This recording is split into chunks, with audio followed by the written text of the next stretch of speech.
Sosok Rizky Bilar kembali banjir pujian dari berbagai elemen masyarakat tanah air, setelah memberikan semangat kepada Marcel Widianto usai diboikot di stasiun televisi.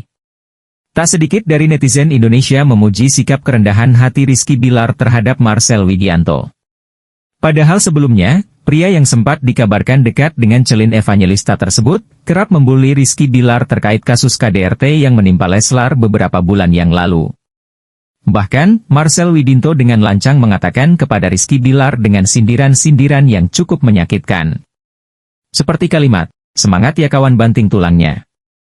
Namun, suami dari Lesti Kejora tersebut tak pernah mengubris hal itu dan sudah melupakan semuanya. Rizky Bilar tetap memberikan semangat kepada Marcel Widianto yang tengah dilanda dengan berbagai masalah saat ini. Tentu saja, sikap dari ayah Muhammad Leslar Al-Fatih Bilar tersebut disanjung oleh banyak warganet tanah air, tak sedikit dari mereka yang tak menyangka jika Rizky Bilar mempunyai sikap sebaik dan setulus itu.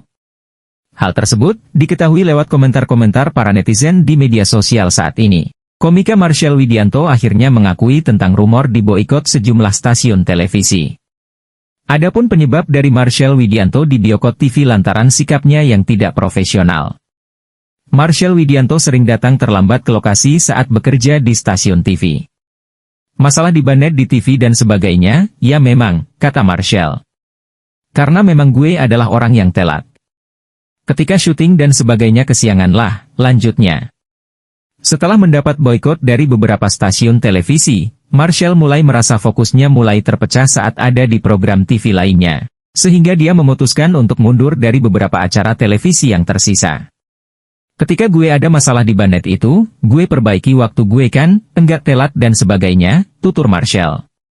Tapi pas main, jiwa gue kayak udah kepatri dengan yang di banet itu, udah termakan dengan hal itu, jadi pas main tidak selepas sebelumnya, imbuhnya. Di samping itu, Marcel juga merasa tidak enak tetap berada di TV setelah keluar dari manajemen Denny Cagur. Mengingat, Denny Cagur dan manajemennya adalah orang-orang yang sudah membukakan pintu untuk Marcel bisa tampil di televisi. Gue bisa masuk ke acara-acara TV ya karena mereka, jadi gue enggak mau dulu untuk masuk ke sana karena memang kayak enggak sopan aja, ucap Marcel.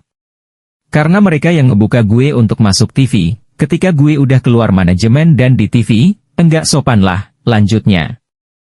Marcel sendiri mengakui, keputusannya keluar dari manajemen Denny Cagur juga karena alasan di banet TV akibat sering datang terlambat. Gue keluar manajemen karena hal itu juga, kata Marcel. Padahal sebenarnya, manajemen Denny Cagur meminta Marcel tetap tenang dan percaya pada mereka untuk mengatasi soal boikot itu. Hanya saja Marcel tetap merasa tidak enak. Ada menir gue Pak Dede, dia, tidak apa-apa, tenang, masih bisa untuk diperbaiki, ucap Marcel. Tapi gue kayak enggak mau mereka kena impact dengan apa yang gue lakuin, sampai akhirnya gue tarik diri, jelas Marcel. Marcel Widianto adalah komedian yang memiliki inisial M. Marcel Widianto adalah seorang komika. Pria kribo ini lahir di Jakarta, 30 Mei 1995. Selain sebagai komika, Marcel juga dikenal sebagai aktor dan pembawa acara. Marcel adalah salah satu finalis stand-up komedi Akademi Musim 3, Suca 3, yang diadakan oleh Indosiar.